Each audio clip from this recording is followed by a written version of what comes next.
Bonjour tout le monde, je suis très content d'être ici avec vous pour vous parler de l'hypertension artérielle.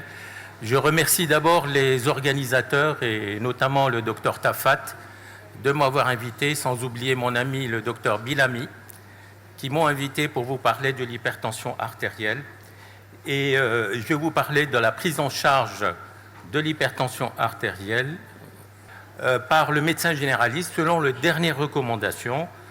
Avant d'arriver aux recommandations, je voulais vous rappeler d'abord l'importance de l'hypertension artérielle, qui est un grand problème de santé publique.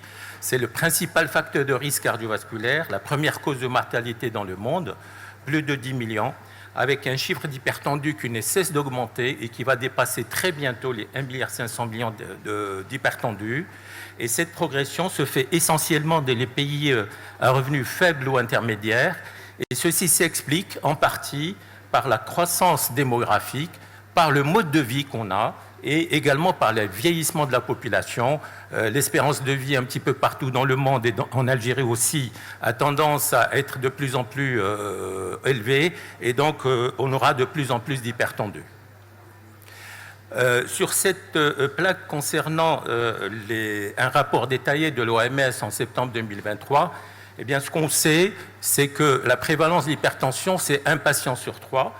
Par contre, ce qu'il faut savoir aussi, c'est que près de 50% des patients ignorent qu'ils sont hypertendus, donc il y a un problème de dépistage.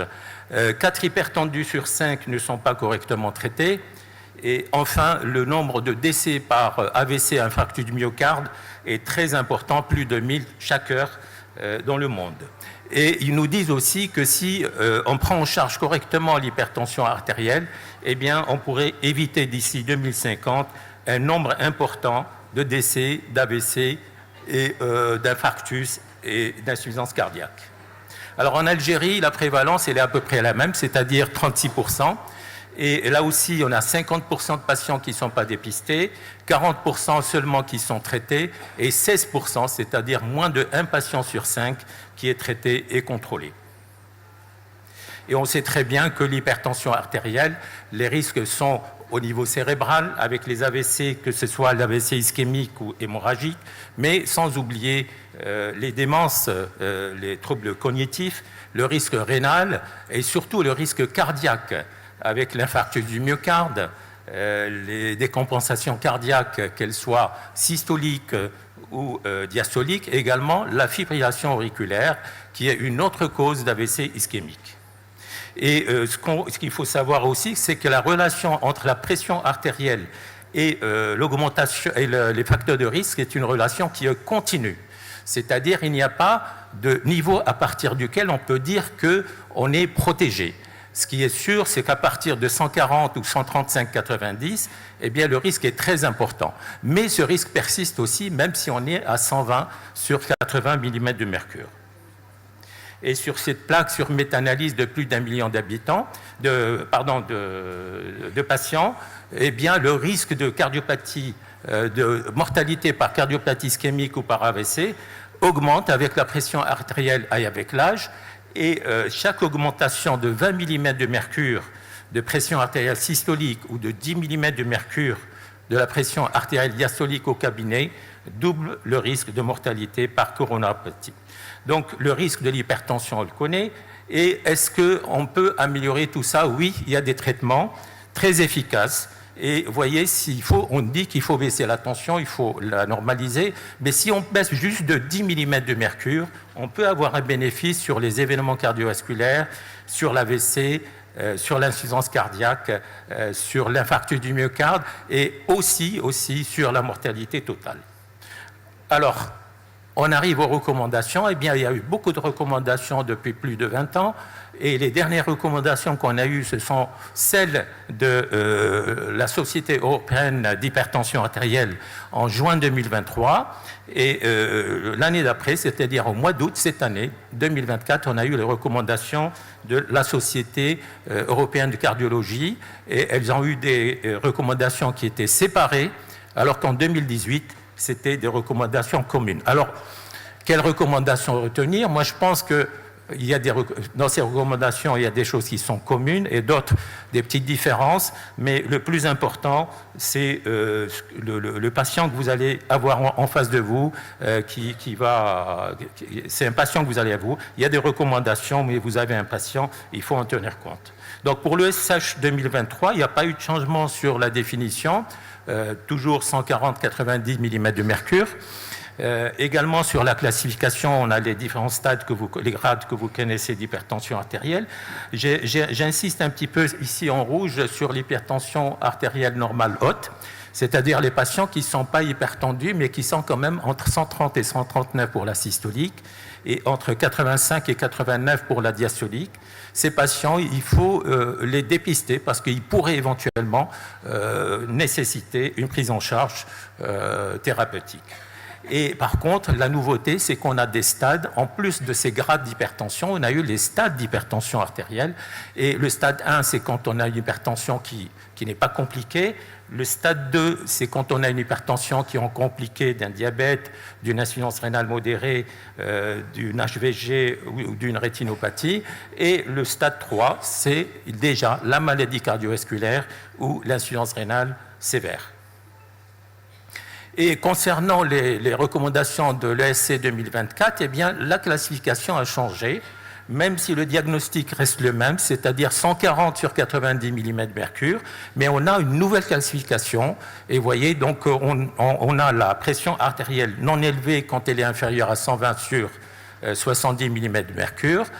On a l'hypertension artérielle quand on a une tension artérielle supérieure ou égale à 140 sur 90 mm de mercure, qu'il faudra prendre en charge, traiter, et entre les deux, on a la pression artérielle élevée, et ça c'est une nouveauté, c'est-à-dire quand vous avez une pression artérielle entre 120 et 139 mm de mercure, ou une diastolique entre 70 et 89, vous avez une pression artérielle élevée. Ça c'est une notion nouvelle.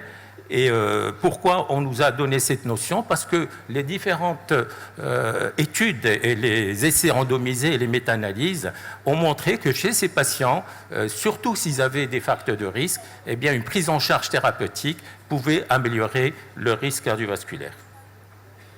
Alors, pour le dépistage et le diagnostic de l'hypertension artérielle, il n'y a pas beaucoup de changements.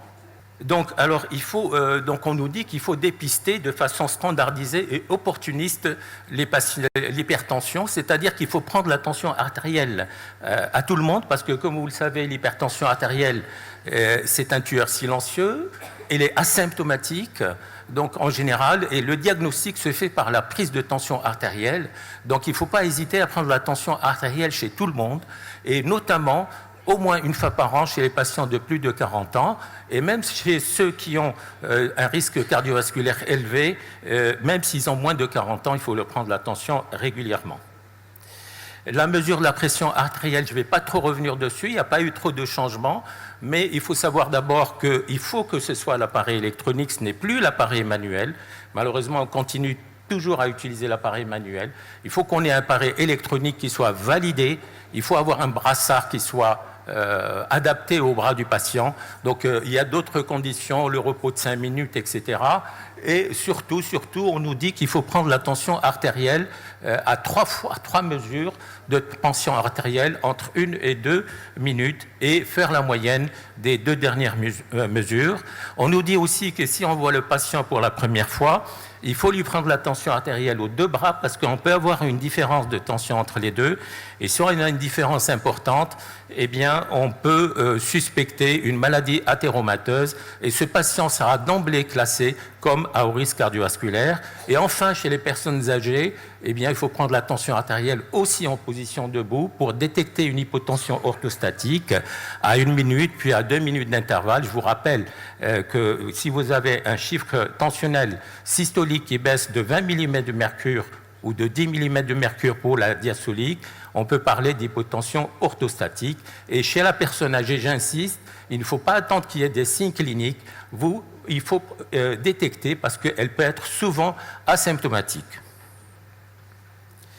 Et donc là, on vous rappelle que les appareils Cuffless, c'est-à-dire les appareils qui sont sans brassard, eh bien pour le moment, ils ne sont pas validés actuellement, c'est-à-dire ce sont les montres connectées qui prennent la tension. Pour le moment, il ne faut pas les utiliser. Le seul appareil qu'on peut utiliser, ce sont les appareils électroniques, et ce soit des appareils électroniques validés. Je vous ai mis ici en bas un site qui vous montre si votre appareil, StrideBP.org, qui vous dit si votre appareil est validé ou pas. Et une fois que vous avez pris la tension, vous avez suspecté, eh bien, il faut confirmer l'hypertension artérielle en dehors du cabinet médical, soit par l'automesure tensionnelle ou par la mesure ambulatoire de la pression artérielle. Et là aussi, il n'y a pas beaucoup de nouveautés. Pour l'automesure de la pression artérielle, on utilise un appareil là aussi électronique. C'est les mêmes conditions que la prise de tension au cabinet médical. Par contre, la nouveauté, c'est qu'il ne prend plus les 3 mesures le matin, 3 mesures le soir pendant 3 jours, mais on prend seulement 2 mesures le matin et 2 mesures le soir, et ceci pendant au moins 3 jours. On peut aller jusqu'à 7 jours, et on fait la moyenne. Et si cette moyenne est égale ou supérieure à 135 sur 85 mm de mercure, eh bien là, on a le diagnostic d'hypertension artérielle. Donc, avant de traiter un patient, quand vous le voyez au cabinet, il faut obligatoirement confirmer l'hypertension artérielle par l'automesure ou par la MAPA. La MAPA, là aussi, vous savez, je ne vais pas revenir sur la MAPA. La seule chose que je peux vous dire, que c'est il faut prendre des mesures entre 15 et 30 minutes dans la journée et entre 30 et 60 minutes la nuit. Il faut avoir au moins 70% des mesures pour que ça soit valide et au moins 7 mesures la nuit pour que ça soit valide. Le diagnostic d'hypertension, il se fait dans la journée quand on est supérieur à 135 sur 85 mm de mercure et la nuit entre 120 et 70 mm de mercure. Alors l'intérêt de la MAPA et de l'automesure, eh bien toutes les deux, elles peuvent permettre de détecter l'hypertension artérielle blouse blanche et l'hypertension artérielle masquée. L'avantage de la MAPA, c'est qu'on a une prise de tension dans la journée, en période de travail, en activité, et ça peut nous permettre de voir les différentes modifications. Le deuxième avantage de la MAPA, c'est qu'on a la mesure nocturne, on voit si le patient il est d'hyper ou non d'hyper. Et ce sont des patients qui, s'ils ne sont pas d'hyper, ils sont à haut risque cardiovasculaire. Et pour l'automesure, l'avantage, c'est qu'on peut la répéter plusieurs fois. Donc, on peut l'utiliser pour une surveillance régulière. Donc, si vous voulez, on peut faire une MAPA la première fois, mais pour la surveillance du patient, on peut utiliser plutôt l'automesure tensionnelle.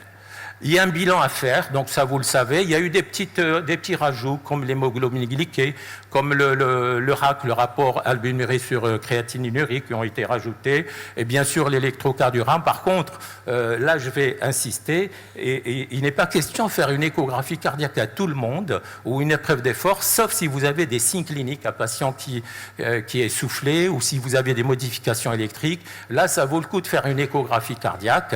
Et également pour le fond d'œil, on ne fait le fond d'œil que si on a une hypertension artérielle stade 3 ou une hypertension artérielle maligne. Les mêmes recommandations reviennent avec l'ESC, sauf qu'ils nous ont rajouté le dosage de l'aldostérone et de la rénine parce qu'ils considèrent que 6 à 11% des patients ont un hyperaldostéronisme primaire, et moi je pense que c'est quand même un peu excessif. Il faut évaluer le risque. Une fois que vous avez fait le diagnostic, évaluer le risque, parce qu'il faut classer votre patient. Est-ce qu'il est à haut risque cardiovasculaire? Est-ce qu'il est à risque modéré? Est-ce qu'il est à risque faible? Et là, je ne vais pas revenir sur les différents critères de haut risque cardiovasculaire. La maladie cardiovasculaire, l'insuffisance rénale, le diabète, l'hypercholestérolémie familiale, ou alors le risque score 2 supérieur à 10%. Et je vous rappelle ici qu'on a le score 2 ou score 2 OP pour les personnes âgées qui vous permet, et l'Algérie elle est classée en zone à très haut risque et qui vous permet de classer vos patients. Alors, cette évaluation du risque cardiovasculaire, elle est importante. Pourquoi? Parce qu'elle peut nous dire si chez un patient est à haut risque, on peut déjà commencer le traitement, même s'il a une tension juste au-dessus de 130 sur 80 mm de mercure. Et donc, même s'il n'est pas à 140-90, on peut le traiter parce qu'il est à haut risque cardiovasculaire. Je ne vais pas revenir longtemps sur les mesures hygiéno-diététiques. Vous le savez, le sel, l'activité physique, la consommation de fruits et légumes, le régime méditerranéen et l'arrêt du tabac, etc. Donc tout ceci, ce sont des éléments qui permettent déjà de gagner un petit peu sur la tension, peut-être retarder le traitement de l'hypertension artérielle et parfois diminuer le nombre de médicaments. Donc il faut insister sur les mesures régionodiététiques. La nouveauté, c'est qu'on nous dise qu'on peut donner ce qu'on appelle des sels de régime. C'est une association de chlorure de sodium avec de 75% et 25% de chlorure de potassium, et ça permet donc d'améliorer un petit peu les chiffres tensionnels, ou alors utiliser les fruits et légumes. Faites attention chez ces patients où vous utilisez le sel de régime, il faut toujours contrôler le potassium, mais surtout s'il y a une insuffisance rénale. Pour le traitement, pas beaucoup de changements là aussi. Pour l'ESH, ils nous disent bien sûr on commence toujours par une bithérapie, et ça je pense que tout le monde est d'accord. Donc il n'est plus question de commencer par une monothérapie, c'est la bithérapie fixe, en commençant obligatoirement par un inhibiteur système rénine-angiotensine, IEC ou ARA2, et qu'on associe la première étape à un anticalcique ou un diurétique thiazidique ou thiazidique-like. Et si on n'arrive pas, eh bien, et là, on va vers la trithérapie. Et si on a une trithérapie, c'est-à-dire IEC ARA2 avec anticalcique et un diurétique, eh bien, on arrive à contrôler 90% des patients. Donc, n'hésitez pas à faire l'escalade, n'hésitez pas à traiter vos patients s'ils ne sont pas contrôlés. Il faut augmenter le traitement. Et je vous dis ici, vous voyez ici sur cette étude, ils vous disent 90% des patients peuvent être contrôlés. Maintenant, si on n'arrive pas, eh bien, on arrive à l'hypertension résistante. Ils nous disent aussi qu'il faut essayer d'avoir la cible de tension dans les 3 mois. Il faut faire rapidement, parce que c'est important. La stratégie donc, pour l'ESC 2024, c'est à peu près la même chose, je ne vais pas insister.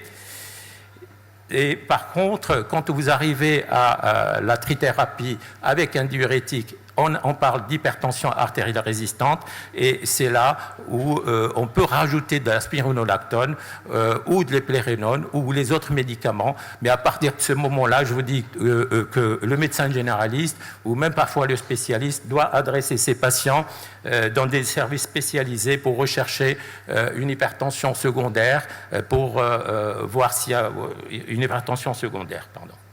Alors, est-ce qu'il y a encore une indication à la monothérapie? Oui, par exemple, les patients qui sont âgés, qui sont fragiles, qui ont une espérance de vie limitée, qui ont une hypotension orthostatique symptomatique ou qui ont une pression artérielle élevée avec un risque de maladie cardiovasculaire.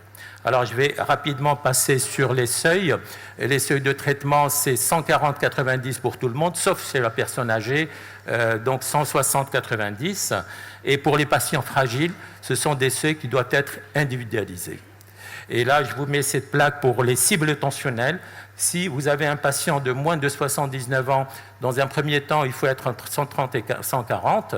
Et dans la pression optimale, ce serait de 20-130. Et chez la personne âgée, 150, entre 150 et 140 dans un premier temps, et viser les 130-140 mm de mercure, et toujours si le traitement est bien toléré. Par contre, essayez de ne pas descendre en dessous de 120 sur 70 mm de mercure, parce qu'on a cette courbe en J où on augmente le risque cardiovasculaire. Pour le ESC 2024, c'est à peu près la même chose, sauf que pour les cibles tensionnelles, ils sont un peu plus stricts. Il faut être en 120 et 129 mm de mercure, viser les 120-70 mm de mercure, et par contre, des objectifs moins stricts si on a un patient qui est âgé, fragile, etc. C'est ce qu'on a vu tout à l'heure. Et en cas de mauvaise tolérance du traitement, on nous dit aussi bas que possible. Alors, quand référer le patient au spécialiste, eh bien, quand vous avez une hypertension artérielle sévère, une urgence hypertensive, quand vous avez une suspicion d'hypertension secondaire, quand vous avez une hypertension résistante, il ne faut pas hésiter à envoyer le patient au spécialiste ou alors au service spécialisé. J'insiste ici sur le suivi des patients. Il faut essayer de contrôler la tension artérielle dans les 3 mois, mais il ne faut pas perdre le patient de vue. Il faut continuer à le suivre les années d'après et continuer continuer à essayer d'avoir une bonne observance. Donc je ne vais pas vous parler de l'observance est très important, donc il faut discuter avec le patient. Le docteur qui était avant a parlé de la relation médecin-malade, elle est très importante. J'insiste un petit peu sur l'inertie clinique, et ça c'est nous qui devons le faire. Et comment donc essayer d'éviter cette inertie clinique? Eh bien, en suivant les recommandations, il faut essayer de parler au patient, de lui dire quels sont les objectifs qu'on veut atteindre, et ne pas à chaque fois dire je vous donne un traitement, on verra après. Essayer de lui dire votre objectif c'est 130/80 par exemple, et comme ça il comprendra, et surtout essayer d'utiliser l'automesure. Donc pour conclure, eh bien, il faut un dépistage renforcé de l'hypertension, une mesure correcte et une confirmation du traitement, rechercher les facteurs de risque cardiovasculaire.